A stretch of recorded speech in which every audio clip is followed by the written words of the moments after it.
औकात।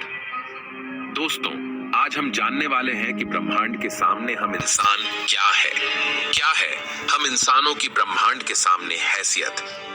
इस वीडियो को देखने के बाद आपका घमंड चूर चूर हो जाएगा जब आप जानोगे कि ब्रह्मांड कितना बड़ा है और इतने बड़े ब्रह्मांड में हम कहां एग्जिस्ट करते हैं, या फिर हमारा अस्तित्व इसके सामने कुछ मायने रखता भी है या नहीं। जानने के लिए वीडियो को पूरा जरूर देखें।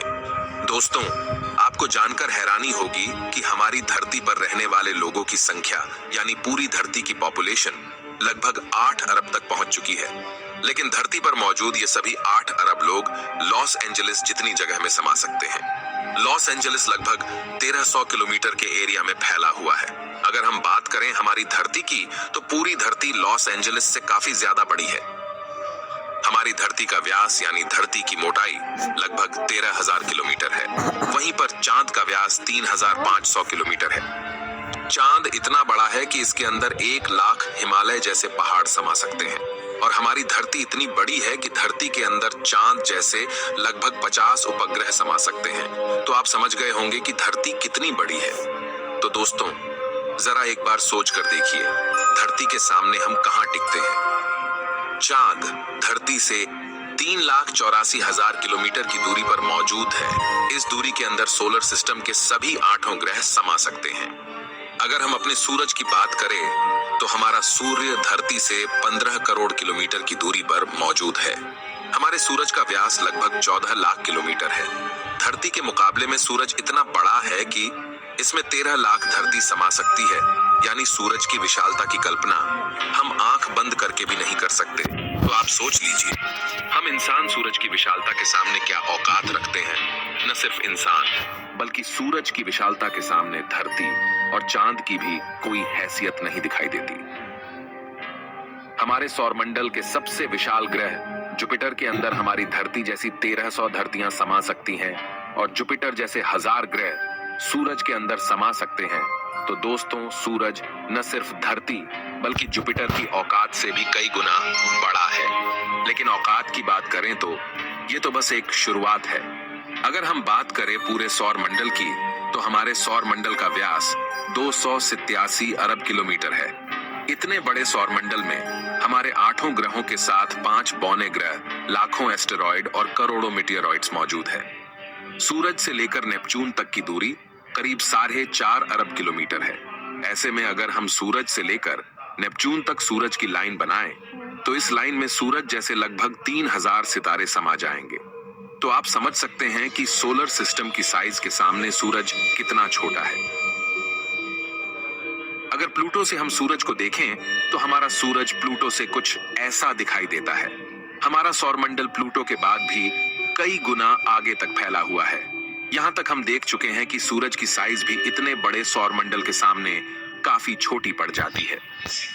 अगर हम और आगे की बात करें तो सूरज से और भी बड़े तारे अंतरिक्ष में मौजूद है। ये है वेगा स्टार, जिसका व्यास 38 लाख किलोमीटर है और इसमें सूरज जैसे लगभग 20 तारे समा सकते हैं। इससे भी बड़ा तारा है आर्कट्रस, जो 3 करोड़ 60 लाख किलोमीटर चौड़ा है। इसमें सूरज जैसे 17,000 तारे समा जाएंगे। और इसके और आगे चलने पर ब्रह्मांड में एक और तारा है, रीगेल, जिसका व्यास 11 करोड़ किलोमीटर है। इसके अंदर आर्कट्रस जैसे 50 तारे समा जाएंगे और सूरज जैसे 4,85,000 तारे समा जाएंगे। अब हम देख पा रहे हैं कि सूरज भी यहाँ आकर कितना छोटा पड़ रहा है। चलिए और आगे चलते हैं। ये है बीटलजूस, जिसका व्यास 1 अरब 23 करोड़ किलोमीटर है। इसमें रीगेल जैसे लगभग 1400 तारे समा सकते हैं और सूरज जैसे लगभग 67 करोड़ तारे समा सकते हैं। अब आप सोच लीजिए, यहाँ आकर सूरज भी एक रेत के कण के बराबर लग रहा है। इसके आगे हम मिलते हैं वीवाई कैनिस मेजोरिस से, जिसका व्यास 2 अरब किलोमीटर है और इससे भी बड़ा तारा है यूवाई स्कूटी, जिसका व्यास लगभग 2 अरब 40 लाख किलोमीटर है। और अब तक का झांक सबसे बड़ा तारा है स्टीफनसन 218, जिसका फैलाव 3 अरब किलोमीटर के बराबर है। यानी इस तारे के अंदर सूरज जैसे 9 अरब 83 लाख तारे समा सकते हैं। ब्रह्मांड में अब तक इससे बड़ा कोई सितारा नहीं मिला है। और इस तारे के सामने सूरज का अस्तित्व न के बराबर है। ऐसे में हम इंसान और हमारी धरती तो इसके सामने कुछ भी नहीं है। जरा सोच कर देखिए, इस तारे के अंदर धरती का अस्तित्व मायने भी रखता है या नहीं। अब अगर हम बात करें ब्रह्मांड में इससे भी बड़ी संरचनाओं की, तो हम पहुंच जाते हैं कैट्स आई नेबुला के पास। यह आकार में 0.4 प्रकाश वर्ष बड़ी है, यानी प्रकाश को भी इसे पार करने में 4 महीने 26 दिन लगेंगे। यह ब्रह्मांड के सबसे विशाल तारे के मुकाबले कितना बड़ा है। इस नेबुला के अंदर स्टीफनसन जैसे लगभग 3000 तारे समा जाएंगे, और इससे भी बड़ा हेलिक्स नेबुला है जिसका व्यास 5 प्रकाश वर्ष है, यानी प्रकाश को इसे पार करने में 5 साल लगेंगे। और इसमें स्टीफनसन जैसे 15000 तारे रखे जा सकते हैं।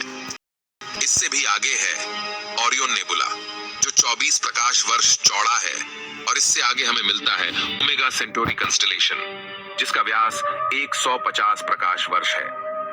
और अब तक जिन विशालकाय संरचनाओं को हमने देखा है उन सबको अपने अंदर समाने वाली, इन सबसे करोड़ों गुना विशाल ये है हमारी आकाशगंगा मिल्की वे, यानी मंदाकिनी आकाशगंगा, जो कि 1 लाख प्रकाश वर्ष के व्यास में फैली हुई है। यानी यह इतनी बड़ी है कि इसे पार करने में प्रकाश को भी 1 लाख साल लग जाएंगे। और आपको बता दें कि प्रकाश की गति 3 लाख किलोमीटर पर सेकंड है। हमारी इस आकाश गंगा में इस तरह के बड़े बड़े 400 अरब तारे मौजूद है, और इतने ही ग्रह इसके अंदर मौजूद है। तो यहाँ आकर आप कल्पना भी नहीं कर सकते कि यह कितनी बड़ी है। इसके अंदर हमारी धरती खत्म भी हो जाए तो इतनी विशाल आकाश गंगा को कोई फर्क नहीं पड़ने वाला है। हमारा सूरज भी खत्म हो जाए तो भी इसे कोई फर्क नहीं पड़ने वाला। ब्रह्मांड का सबसे बड़ा तारा भी खत्म हो जाए तब भी इस पर कोई फर्क नहीं पड़ेगा। लेकिन ब्रह्मांड यहाँ भी खत्म नहीं होता है। इससे भी आगे चलने पर अगर हम हमारी पड़ोसी आकाशगंगा एंड्रोमेडा की बात करें तो यह हमारी गैलेक्सी से 2 गुना बड़ी है। इस गैलेक्सी के अंदर 10 खरब तारे मौजूद हैं। अब तक जाने गए सबसे विशाल तारे स्टीफनसन से इस गैलेक्सी को भर दिया जाए तो इसमें 40,000 खरब स्टीफनसन 218 जैसे तारे आ सकते हैं। अगर हम और आगे पृथ्वी से 23 करोड़ प्रकाश वर्ष दूर जाए तो हमें एक और आकाश गंगा मिलती है, UGC 2885 गैलेक्सी, जो कि 4,63,000 प्रकाश वर्ष के व्यास में फैली है। यह हमारी गैलेक्सी से 4 गुना बड़ी है और इसमें 50 खरब तारे मौजूद हो सकते हैं। पृथ्वी से 100 करोड़ प्रकाश वर्ष दूर इससे भी और भयानक और बड़ी गैलेक्सी है, IC 1101 गैलेक्सी, जो कि 40 लाख प्रकाश वर्ष के व्यास में फैली हुई है और इसमें 1000 खरब तारे रहते हैं। इसके अंदर 30,000 से भी ज्यादा मिल्की वे गैलेक्सी जैसे आकाश गंगाएं समा सकती हैं। और अगर हम इससे आगे चलकर और देखें तो इससे भी ज्यादा बड़ी गैलेक्सी ब्रह्मांड में मौजूद है जिसके सामने मिल्की वे आकाश गंगा भी कुछ नहीं है। पृथ्वी से 300 करोड़ प्रकाश वर्ष दूर ये है अल्क्यूनियस गैलेक्सी, जो कि 1 करोड़ 60 लाख प्रकाश वर्ष जितने व्यास में फैली हुई है। इसमें हमारी मिल्की वे गैलेक्सी जैसी 40 लाख गैलेक्सी समा जाएगी। अब हम ब्रह्मांड के काफी बड़े स्केल पर पहुंच चुके हैं, जहां हमारी गैलेक्सी, जिसकी विशालता की हम कल्पना भी नहीं कर सकते, वह भी इसके सामने कुछ नहीं है। लेकिन अब अगर हम और आगे चले और पूरे ब्रह्मांड की बात करें तो हमारा पूरा ब्रह्मांड जिसे हमने अब तक ऑब्जर्व किया है वह 93 अरब प्रकाश वर्ष के व्यास में फैला है, और इसके अंदर ऐसी 200 अरब गैलेक्सी मौजूद है। और ब्रह्मांड के सामने तो सबसे बड़ी आकाश गंगा अल्क्यूनियस गैलेक्सी भी कुछ हैसियत नहीं रखती। और जब इतनी बड़ी गैलेक्सी भी ब्रह्मांड के सामने कुछ नहीं है तो सूरज और धरती की तो बात ही छोड़ दीजिए। और हम तो इसके सामने कहीं नहीं टिकते।